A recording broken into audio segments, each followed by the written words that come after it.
আমি রাষ্ট্রে পজিটিভ অর্থাৎ ইতিবাচক কিছু সংস্কার চাই, এতে কোনো সন্দেহ নাই।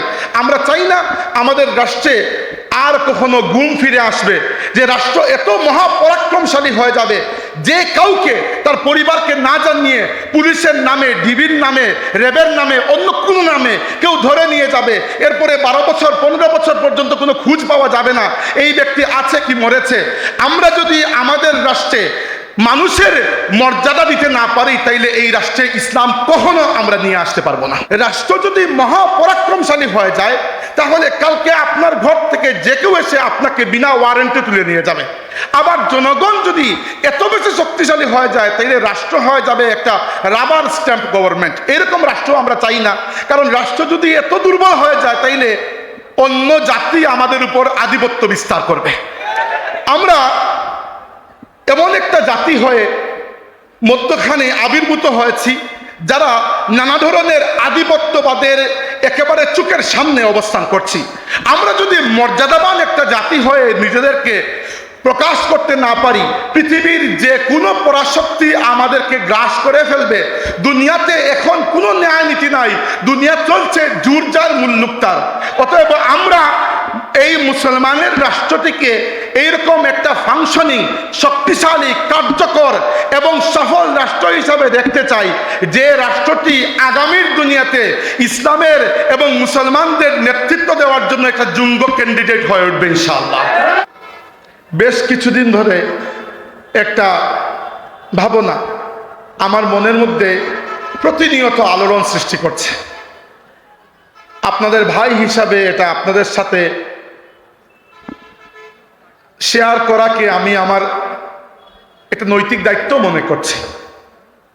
বিষয়টা হচ্ছে, কয়েকদিন আগে হঠাৎ করে মনে হলো যে এই পৃথিবীতে যারা আমরা নিজেদেরকে নৃতাত্ত্বিক গোষ্ঠী হিসাবে বাঙালি বলি, বাংলা ভাষায় কথা বলি, এরকম মানুষের সংখ্যা কত বর্তমানে? তো খুঁজে দেখলাম প্রায় 28 কোটি মানুষ নৃতাত্ত্বিকভাবে বাঙালি এবং বাংলা ভাষায় কথা বলে। তো খুঁজে দেখলাম এদের অবস্থান আসলে কোন জায়গায়, দুনিয়ার কোন প্রান্তে এরা বসবাস করে। একটা তো বাংলাদেশ, বাংলাদেশের মানুষ যারা আমরা নৃতাত্ত্বিকভাবে, ভাষাগতভাবে আমরা বাঙালি। এছাড়া ভারতের 3টা এলাকায় বাঙালি মানুষের বসবাস রয়েছে। একটা হচ্ছে বাংলাদেশের ঠিক পশ্চিম দিকে ভারতের যে অঙ্গরাজ্য পশ্চিমবঙ্গ বা ওয়েস্ট বেঙ্গল যাকে বলে, যে অঙ্গরাজ্যের রাজধানী হচ্ছে কলকাতা, সেটা বাঙালি অধ্যুষিত এলাকা এবং বাঙালিদের বাসস্থান। আরেকটা প্রদেশ হচ্ছে ভারতের আসাম, যেটা আমাদের সিলেটের সাথে একেবারে লাগোয়া, বাংলাদেশের উত্তর পূর্ব দিকটা জুড়ে আছে। এটাও মোটামুটি অনেকটাই বাঙালি অধ্যুষিত, যেখানে প্রচুর বাঙালি আছেন। এছাড়াও অন্য জাতির মানুষ আছে, কিন্তু বাঙালিদের সংখ্যাও প্রচুর। এছাড়া বাংলাদেশের ঠিক পূর্ব প্রান্তে আরেকটা প্রদেশ আছে ত্রিপুরা। এই ত্রিপুরা প্রদেশটাও বাঙালি অধ্যুষিত, এখানকার মানুষের মুখের ভাষাও বাংলা। তো এই 4টা এলাকায় মূলত বাংলা ভাষায় কথা বলা মানুষের বসবাস, তাদেরকে আমরা বাঙালি বলতে পারি জাতি হিসেবে। এখানে জাতীয়তাবাদের কথা বলছি না, জাতি হিসাবে, একটা নৃতাত্ত্বিক গোষ্ঠী হিসাবে কথাটা বলছি। তো এই ম্যাপ যখন দেখলাম, বড় আশ্চর্য হয়ে লক্ষ্য করলাম যে পশ্চিমবঙ্গ অর্থাৎ ভারতের যে পশ্চিমবঙ্গ অঙ্গরাজ্য, সেটা মূলত হিন্দু অধ্যুষিত এলাকা। মুসলমানরা আছেন, কিন্তু মুসলমানরা এখানে মেজরিটি নয়, মাইনরিটি। মুসলমানদের সংখ্যা হিন্দুদের চাইতে কম। এটা কোনো হিংসার কারণে বলছি এরকম কিছু না, ইটস এ ফ্যাক্ট। 2 নম্বর, আসাম প্রদেশেও মুসলমানদের সংখ্যা অন্য ধর্মের মানুষের তুলনায় কম, মুসলমানরা সংখ্যালঘু, মাইনরিটি। ত্রিপুরাতেও মুসলমানদের সংখ্যা খুবই কম, মুসলমানরা অন্য ধর্মের মানুষের তুলনায় মাইনরিটি। তো 3 দিকে 3টা বাঙালি অধ্যুষিত এলাকায় মুসলমানরা মাইনরিটি, সংখ্যালঘু, অন্যদের তুলনায় কম। মাঝখান থেকে বাংলাদেশের মাটিকে আল্লাহ মুসলমানদের জন্য আবাদ করে দিয়েছেন। একটু খেয়াল করে যদি দেখেন যে এই বাংলার জমিনে ইসলামের যে আগমন ঘটেছিল, অবশ্যই প্রথম আগমন ঘটেছিল 1206 সালে। আমাদের ইতিহাস থেকে মুছে যাওয়া প্রায় একটা নাম, সুলতান সেনাপতি ইখতিয়ার উদ্দিন মোহাম্মদ ইবনে বখতিয়ার খিলজি রহমতুল্লাহি আলাইহির মাধ্যমে, যিনি ছিলেন সুলতান মোহাম্মদ হুরির একজন সেনাপতি। তো ইখতিয়ার উদ্দিন মোহাম্মদ ইবনে বখতিয়ার খিলজি রহমতুল্লাহি আলাইহি বাংলার তৎকালীন শাসনকর্তা লক্ষণ সেনকে পরাজিত করে বাংলার জমিনে প্রথম ইসলামের আগমন ঘটিয়েছিলেন। তবে এটা শুধুমাত্র একটা সামরিক বিজয় ছিল। সেই বিজয়ের মাধ্যমে ইসলাম এই দেশের শেকড় পর্যন্ত পুরোপুরি পৌঁছাইতে পারে নাই, জাস্ট আগমন ঘটেছে এতটুকু। এরপরে একে একে প্রায় 97 বছর, প্রায় একটা শতাব্দী কেটে গেল। প্রায় এক শতাব্দী পরে 1303 সালে বাংলার জমিনে আগমন করলেন সুলতানে সিলহেট হযরত শাহজালাল ইয়ামানি রহমতুল্লাহ আলাইহি। এবং আল্লাহর বান্দার কাছে আমরা এতটুকু ঋণী যে তিনি তার দরবেশের যে কাফেলা নিয়ে এসেছিলেন, এরা এসে প্রথমত এই জমিনে জিহাদের মাধ্যমে গৌরগোবিন্দকে পরাজিত করেছেন। শুধু পরাজিত করেই বসে থাকেননি, এই দেশের মাটি মানুষের কাছে ইসলাম এমনভাবে পৌঁছে দিয়েছেন যে আজকে এই বাংলার জমিনকে আল্লাহ ইসলামের জন্য এমনভাবে কবুল করেছেন, এই জমিনের ওপরের আকাশ থেকে শুরু করে এই জমিনের যে বৃষ্টির ফোঁটাগুলো পড়ে সেগুলোও আল্লাহু আকবারের সুরে পতিত হয়।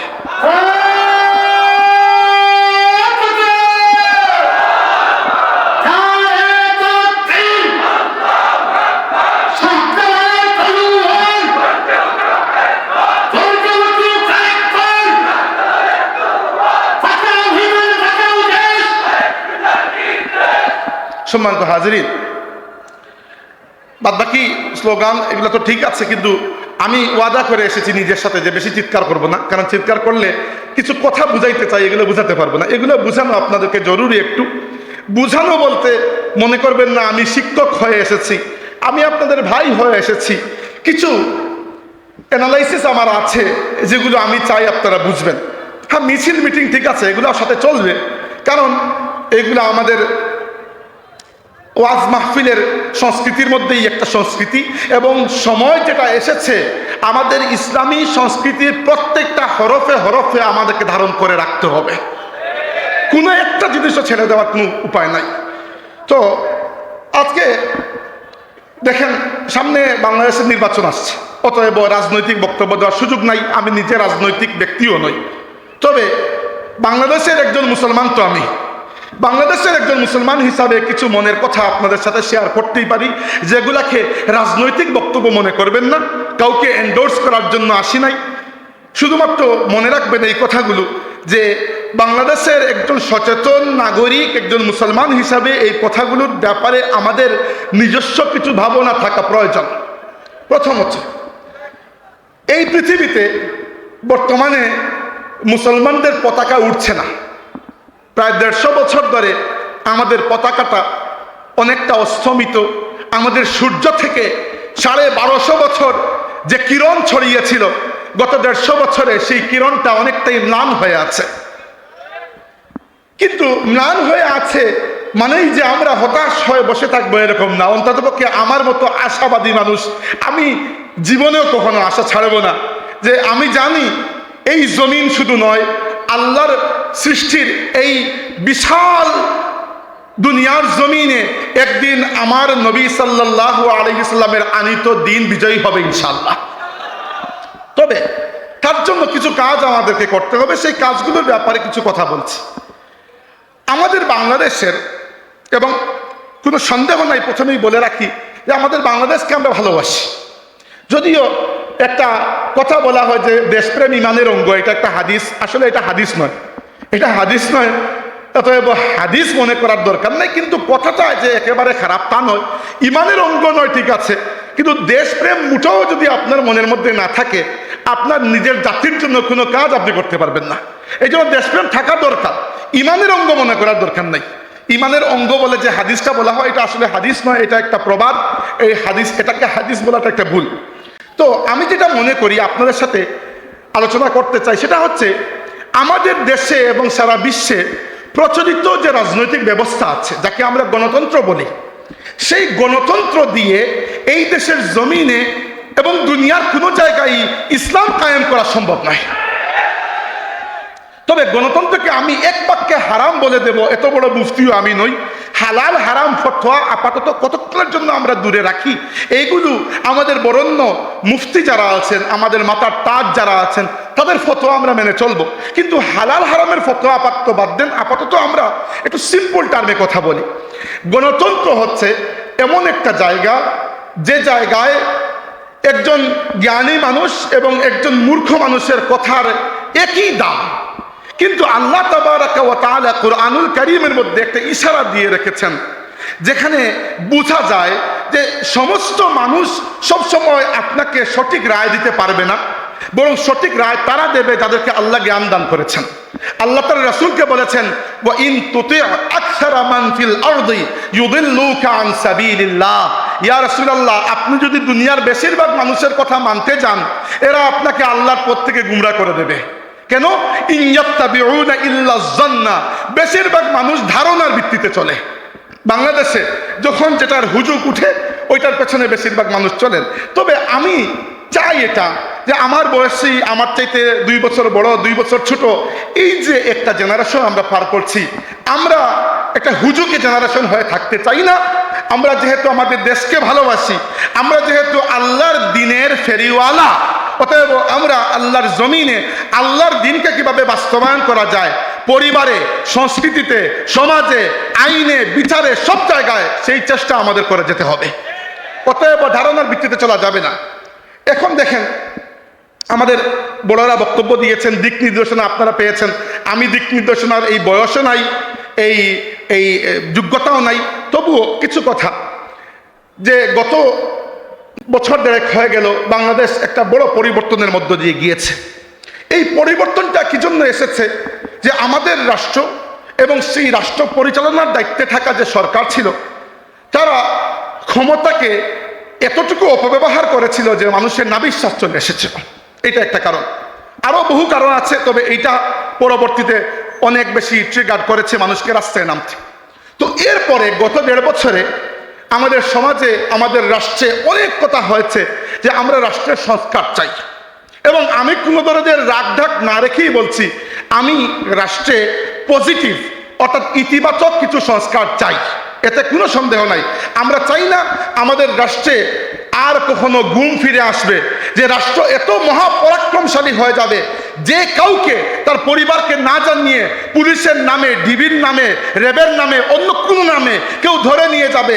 এরপরে 12 বছর 15 বছর পর্যন্ত কোনো খোঁজ পাওয়া যাবে না এই ব্যক্তি আছে কি মরেছে। আমরা যদি আমাদের রাষ্ট্রে মানুষের মর্যাদা দিতে না পারি, তাইলে এই রাষ্ট্রে ইসলাম কখনো আমরা নিয়ে আসতে পারবো না। অতএব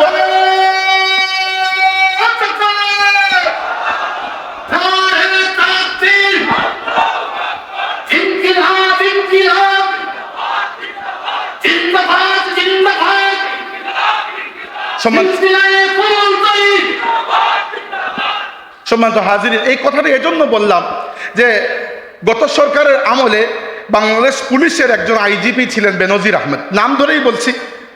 আর নাম ধরে বলছি এজন্য যে এই মানুষটার এই নির্দিষ্ট একটা কথা আমার মনের মধ্যে এমনভাবে গিথে গেছে যে এই যে ঘৃণাটা সৃষ্টি হয়েছিল, এই ঘৃণাটা কখনো যাবে না। এই মানুষটা একবার কিছু আলিম উলামাকে থ্রেট দিয়ে বলেছিল যে রাষ্ট্রের দিকে চোখ তুলে তাকাবেন না, রাষ্ট্র মহাপরাক্রমশালী। সেই কথাটা শুনে আমার কিছুটা মনে হয়েছিল কেউ একজন একবার বলেছিল আনা রব্বুকুমুল আলা, তাকে আমরা ফেরাউন নামে জানি, তারও পতন হয়েছিল। অতএব এইরকম যে নিজেকে মহাপরাক্রমশালী ভাবতে শিখবে, ভাবতে জানবে, ভাবতে শুরু করবে, তারও পতন নিশ্চিত হয়ে যাবে।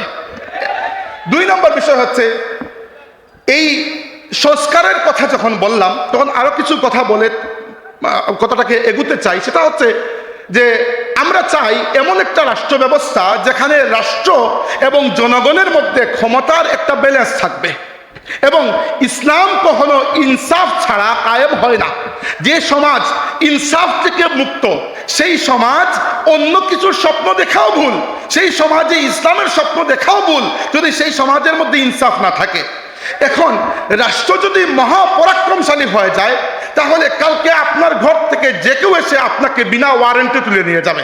আবার জনগণ যদি এত বেশি শক্তিশালী হয়ে যায়, তাইলে রাষ্ট্র হয়ে যাবে একটা রাবার স্ট্যাম্প গভর্নমেন্ট। এরকম রাষ্ট্র আমরা চাই না, কারণ রাষ্ট্র যদি এত দুর্বল হয়ে যায়, তাইলে অন্য জাতি আমাদের উপর আধিপত্য বিস্তার করবে। আমরা এমন একটা জাতি হয়ে মধ্যখানে আবির্ভূত হয়েছি, যারা নানা ধরনের আধিপত্যবাদের একেবারে চোখের সামনে অবস্থান করছি। আমরা যদি মর্যাদাবান একটা জাতি হয়ে নিজেদেরকে প্রকাশ করতে না পারি, পৃথিবীর যে কোনো পরাশক্তি আমাদেরকে গ্রাস করে ফেলবে। দুনিয়াতে এখন কোনো ন্যায় নীতি নাই, দুনিয়া চলছে জুরজার মুল্লুকতার।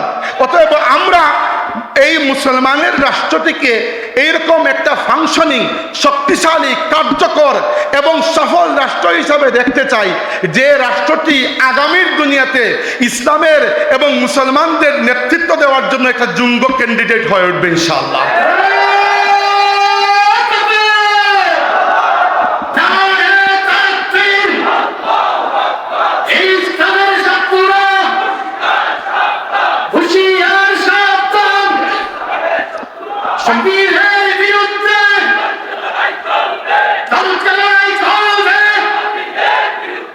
সম্মানিত হাজিরিন, কোন কোন জায়গায় আমরা সংস্কার চাই? এক নম্বর, আমরা সংস্কার চাই আইন ও বিচার ব্যবস্থায়। বাংলাদেশের বিচার ব্যবস্থা নিয়ে কথা বললে আদালত অবমাননার অপরাধ হয় কিনা আমি জানি না, কিন্তু এরপরেও আমি বলতে চাই, আমাদের দেশের আইন আদালত ব্যবস্থায় মানুষকে যে পরিমাণ হয়রানি করা হয়, দুনিয়াতে খুব কম দেশেই আপনি এরকম উদাহরণ পাবেন। কত মানুষের নামে গায়েবী এবং মিথ্যা মামলা দিয়ে মানুষের জীবনকে বরবাদ করে রাখা হয়েছে।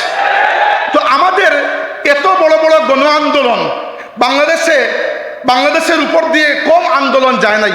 1947 সালে ব্রিটিশ বিরোধী আন্দোলনে এই বাংলার মুসলমানরা সক্রিয়ভাবে অংশগ্রহণ করেছিল, এবং ব্রিটিশ বিরোধী আন্দোলনের একজন অন্যতম সিপাহ সালার ছিলেন মুর্শিদুল আল্লামা হুলকলি সাহেব কিবলা রহমতুল্লাহ আলাইহি।